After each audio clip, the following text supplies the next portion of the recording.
40 millions de Français boivent régulièrement l'eau de leur robinet. Plongés à nos troubles dans ce produit alimentaire et ses poisons cachés.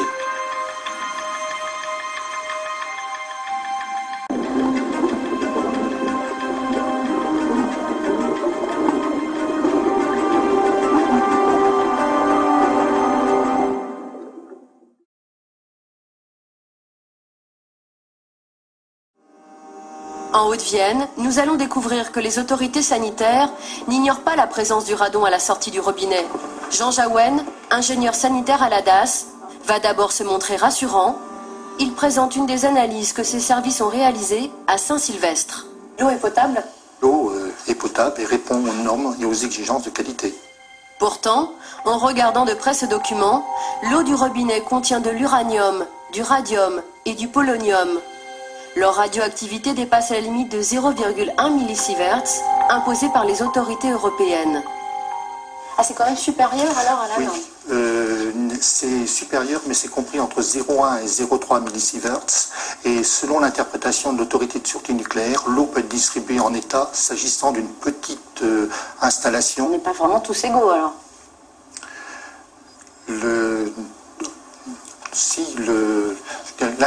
On n'est pas forcément...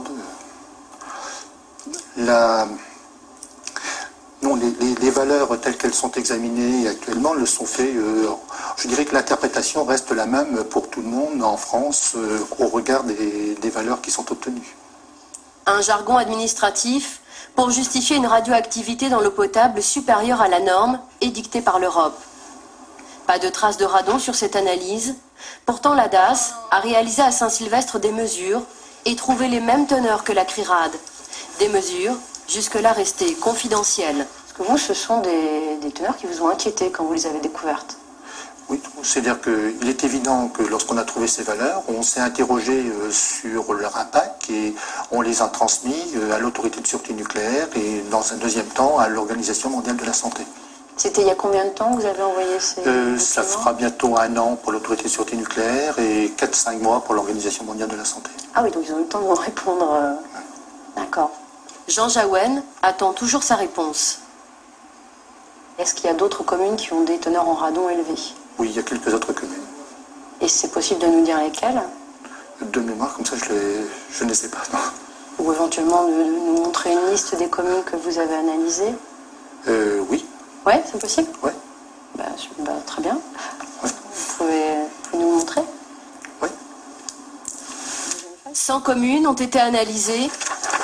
Plusieurs ont de fortes teneurs en radon, comme Jabrail-les-Bordes par exemple.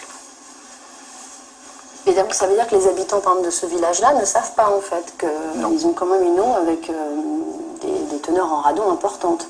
Non. Mais vous ne trouvez pas ça gênant qu'ils ne soient pas mis au courant alors qu'ils la consomment cette eau ? Oui, mais tous les résultats du contrôle sanitaire classique sont portés à la connaissance des habitants. Mais pas ça quoi. Pas ça. Parce qu'on n'a pas d'éléments sur lequel s'appuyer pour donner une consigne d'ordre sanitaire. Oui, parce que ce qui est difficile pour vous, là, c'est de ne pas savoir ce qu'il faut faire de ces chiffres, en fait. Tout à fait.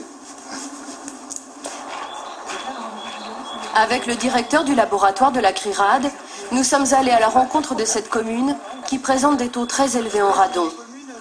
Monsieur le maire et son adjoint vont découvrir que l'eau potable de leur village est hautement radioactive.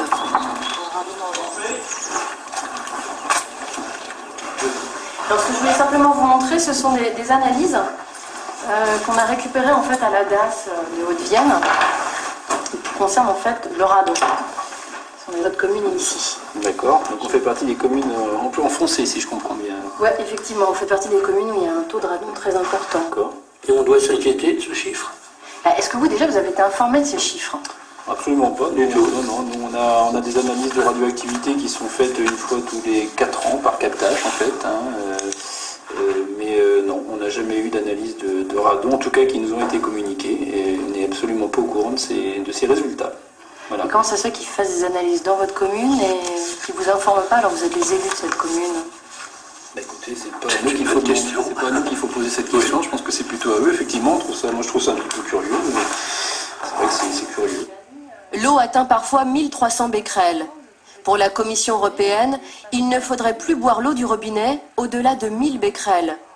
Et pour Bruno Charéron, avec 50 fois moins de radon, les habitants sont déjà en danger. Il suffit d'avoir dans l'eau seulement 20 becquerels de radon par litre pour dépasser la dose qui est recommandée à ne pas dépasser pour la boisson. Et comment on peut éliminer le radon?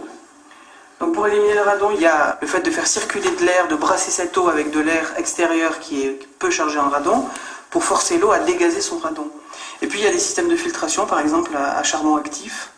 Mais bon, c'est pas simple. Hein. C'est vrai que moi je suis prêt à faire tout, on est prêt à faire tous les aménagements possibles sur le réseau d'eau pour être dans les normes, pour être quoique dans certaines limites. Mais il n'y a aucun problème, mais c'est que derrière il faut le financer et nous on ne peut pas le financer. À Jabrail-les-Bordes, le maire est désemparé.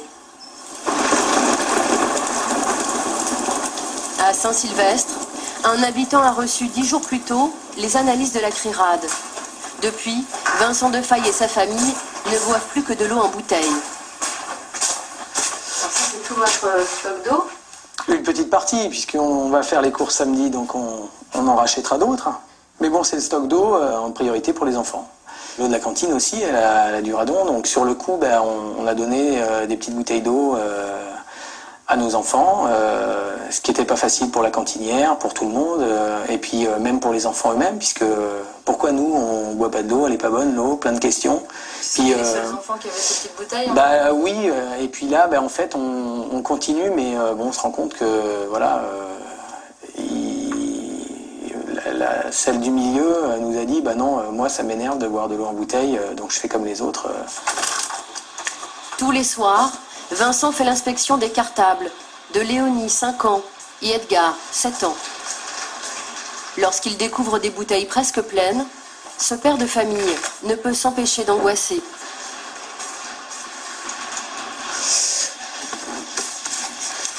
Voilà, par exemple, Edgar, il a sa petite bouteille. On se pose la question aussi, quand ils n'ont pas bu, est-ce qu'ils ont bu?